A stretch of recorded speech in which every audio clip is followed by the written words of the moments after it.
Ngopi, ngobrol, isu penting. Halo, selamat siang teman-teman pendengar. Selamat datang di podcast Ngopi, ngobrolin isu penting. Di sini kita akan coba membahas 3 tema besar yang sering bersinggungan dengan kehidupan kita. Yang pertama, korupsi dan pencucian uang, demokrasi dan konflik kepentingan, serta yang belakangan ini menjadi isu hangat dan diperhatikan oleh Bapak Presiden kita adalah tentang ketahanan pangan dan isu stunting. Terdengar berat, tapi kita coba bahas dengan santai dan runut. Mulai dari latar belakang, masalah yang muncul, sampai opsi yang bisa disempuh. Jadi stay tune ya kawan-kawan. Tema yang akan kita angkat sekarang yaitu mengenai korupsi dan money laundering. Nah, kalau kita coba ngomongin soal korupsi, kayaknya udah nggak asing lagi di telinga kita ya. Mulai dari kasus besar yang disiarin di TV nasional sampai pungli di tingkat kelurahan. Tapi sebenarnya kenapa sih korupsi menjadi masalah laten di negara kita? Mungkin dari Mbak Alvin ada masukan, silakan Mbak. Iya Mas, jadi di Indonesia korupsi emang sudah merajalela di berbagai sektor. Mulai dari pengadaan barang dan jasa, proyek infrastruktur, bahkan dana bantuan sosial yang harusnya buat rakyat, malah dikorupsi. Kalau boleh dikata, korupsi di Indonesia tuh sudah seperti bumi mana enggak luntur. Kasus korupsi memang kerap terjadi di negara kita. Tapi salah satu yang paling gempar sepanjang tahun ini yaitu kasus Pertamina. Siapa sih yang nggak tahu kasus Pertamina, di mana korupsi tersebut menyebabkan kerugian hingga 193,7 triliun rupiah dalam setahun. Bukan nominal yang kecil, bukan? Kasus korupsi berawal dari beberapa hal seperti sistem birokrasi yang masih rumit, budaya nepotisme, dan lemahnya kontrol institusi. Semuanya dapat bermuara ke satu kata, yaitu korupsi. Tidak berhenti di situ saja, uang hasil korupsi ini biasanya dicuci melalui praktik money laundering agar terlihat sah. Berarti masalahnya ganda ya. Yang pertama, korupsi itu sendiri. Yang kedua, uangnya malah masuk ke sistem legal lewat pencucian uang. Nah, kira-kira dampaknya apa ya kalau ini dibiarkan? Gimana ya Mas, menurut pandangan Mas Andreas? Jadi gini Mas, kalau korupsi dan money laundering dibiarkan terus-menerus, negara rugi 2 kali. Pertama, kita sebagai warga negara kehilangan uang publik. Yang kedua, sistem ekonomi dan perbankan dibagi sebagai mesin cuci oleh para pelaku. Nah, akibatnya kepercayaan investor, masyarakat, bahkan dunia internasional akan turun. Nah, ketika mereka turun atas negara kita, pasar modal akan lesu, berbanding lurus dengan laju ekonomi kita. Sehingga pada akhirnya kita sebagai warga negara itu yang menjadi dampak. Jadi, masalah korupsi dan money laundering bukan masalah kecil, tapi masalah besar yang harus kita perhatikan. Jadi apa opsi yang bisa dilakukan? Nah, ada beberapa langkah Mas. Yang pertama, pencegahan. Pertama itu harus menyederhanakan birokrasi, membangun berintegritas, yang pastinya pendidikan anti korupsi sedini mungkin. Yang kedua, tentang pengawasan, memperkuat OJK, PPATK, KPK dalam memantau aliran dana. Yang ketiga nih, penindakan, hukuman tegas dan konsisten tanpa pandang bulu bagi mereka para pelaku. Yang terakhir, partisipasi kita sebagai masyarakat dituntut untuk ikut mengawasi para pelaku biar mereka jerah. Nah, kalau kampanye itu jalan, bukan tidak mungkin sih Mas kalau korupsi dan money itu bisa habis di negeri kita ini. Oke, siap. Terima kasih Mbak Alvin dan Mas Andreas. Tadi kita sudah coba bahas mengenai tindak pidana korupsi dan pencucian uang. Sekarang kita akan coba masuk ke topik demokrasi, good governance, dan konflik kepentingan. Korupsi dan pencucian uang ini tidak terlepas dari masalah di pemerintahan kita saat ini. Tentu, dimulai dari konflik kepentingan dan masalah demokrasi. Demokrasi itu sering disebut sudah kita miliki, tapi prakteknya masih jauh dari ideal. Menurutmu sendiri, itu bagaimana sih demokrasi dan negara kita? Silahkan, Mas Dio. Jadi gini Mas, demokrasi di Indonesia di atas kertas sih emang sudah berjalan secara prosedural. Tapi yang sering terlewatkan itu adalah aspek kualitasnya loh. Demokrasi yang sehat sih seharusnya menghasilkan good governance, di mana pemerintahan itu transparan, akuntabel, efektif, dan partisipatif. Kualitas demokrasi di Indonesia sekarang ini juga lagi ngalamin tantangan yang cukup berat dan kompleks, kayak praktik politik uang, pelemahan kebebasan pers dan berpendapat, seperti kasus pengiriman teror kepala babi ke kantor Tempo. serta minimnya partisipasi politik masyarakat akibat masyarakat yang sudah apatis dan nggak peduli dengan perpolitikan di Indonesia ini. Meskipun Indonesia sudah mencapai kemajuan dalam demokrasi, terutama setelah era reformasi, masih ada pekerjaan rumah yang besar untuk memperkuat kualitas dari demokrasi itu sendiri, sehingga bisa inklusif dan berkelanjutan. Itu ya Mas Dio ya pandangannya ya. Coba apa saja sih poin positif dari demokrasi itu sendiri? Nah, jadi kalau kita bicara sisi positif dari demokrasi, itu ada banyak ya Mas. Seperti yang pertama, kedaulatan rakyat, di mana kekuasaan tertinggi berada di tangan rakyat, yang diwujudkan melalui pemilihan umum yang bebas dan adil. Kemudian, kebebasan berpendapat, di mana kita sebagai warga negara memiliki kebebasan untuk menyampaikan pendapat dan pikiran, baik secara lisan maupun tulisan. Yang ketiga, perlindungan hak. Demokrasi kita menjamin perlindungan hak asasi manusia, terutama hak untuk hidup, hak kemerdekaan, dan hak untuk memiliki. Setelah itu ada musyawarah dan mufakat.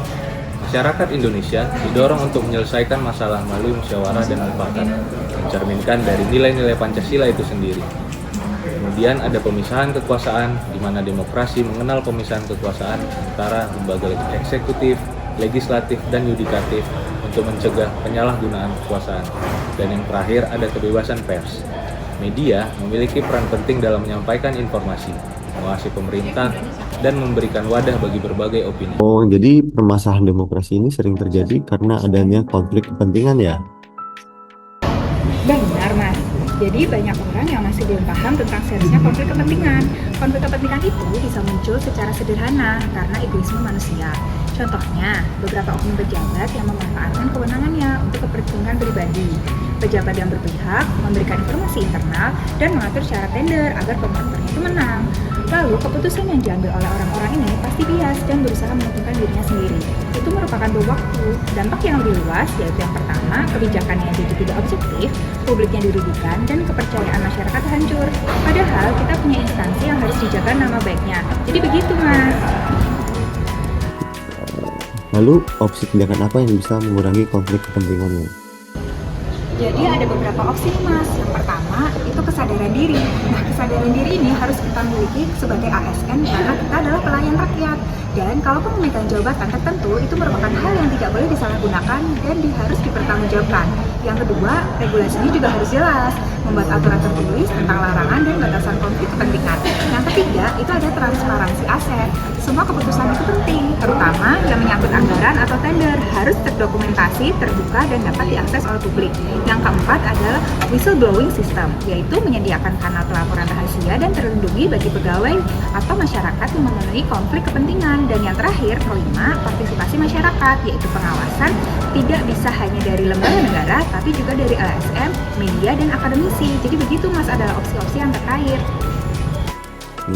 Jadi kalau begitu, demokrasi sehat itu bukan hanya soal pemilu 5 tahun sekali, tapi bagaimana tata kelola negara berjalan setiap hari dengan prinsip transparansi dan akuntabilitas. Baik, mungkin sekarang kita akan ke topik selanjutnya mengenai stunting dan kelaparan hingga ketahanan pangan dan air. Nah, ngomongin demokrasi dan negara yang sehat, berarti warga negaranya juga harusnya sehat dong. Next, kita akan obrolin tentang isu stunting dan kelaparan serta ketahanan pangan dan air bareng Mbak Arlin dan Mbak Aisyah. Mungkin bisa dimulai dulu dengan gambaran latar belakangnya ya. Oke, jadi gini Mas, pernah kepikiran nggak sih kenapa ketahanan pangan itu sering banget dibahas sama pemerintah?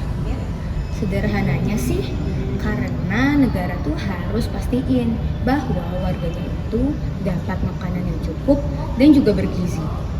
Tapi masalahnya Mas, lahan subur itu makin sempit, terus iklim juga makin gak jelas. Juga distribusi pangan kadang gak merata.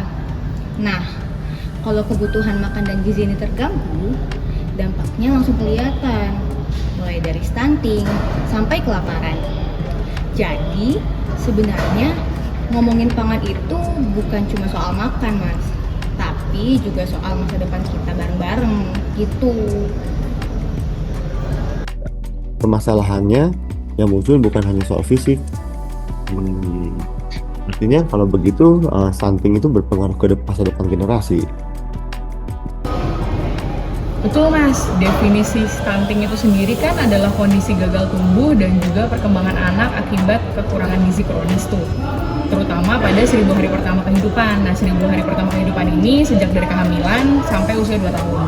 Anak yang stunting itu cenderung punya perkembangan otak yang lebih lambat dibandingkan yang tidak stunting. Kemudian potensi akademis dan ekonominya juga turun. Kalau jumlahnya besar, itu artinya kita menghadapi lost generation. Bisa kebayangkan kalau masalah stunting nggak ditangani mulai dari sekarang, betapa besar dampaknya pada kualitas sumber daya manusia negara ini di masa depan. Tapi selain memperhatikan gizi selama masa tumbuh kembang 1000 hari pertama ini, kedepannya juga ada isu kelaparan Mas, itu juga penting buat diperhatikan karena bisa memicu instabilitas sosial. Pangan dan air itu kebutuhan dasar loh, itu yang perlu kita ingat. Jadi masyarakat juga harus bisa dipantau nih oleh negara, pangannya seperti apa, ketersediaannya seperti apa, akses airnya seperti apa, seperti itu Mas. Jadi apa saja ya opsi tindakan yang bisa dilakukan untuk mengatasi masalah ini? Tindakan yang bisa dilakukan untuk mengatasi masalah stunting dan juga kekurangan gizi ya Mas ya.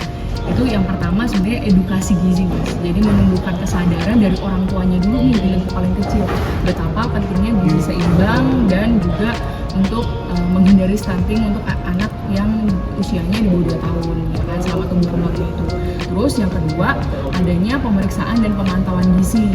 Nah ini dilakukannya oleh siapa? Lingkup yang lebih besar lagi Mas. Dia melakukan pemeriksaan rutin tuh di puskesmas atau posyandu buat ibu hamil dan juga pemantauan tumbuh kembang anak yang mulai dari lahir sampai sebelum 2 tahun itu.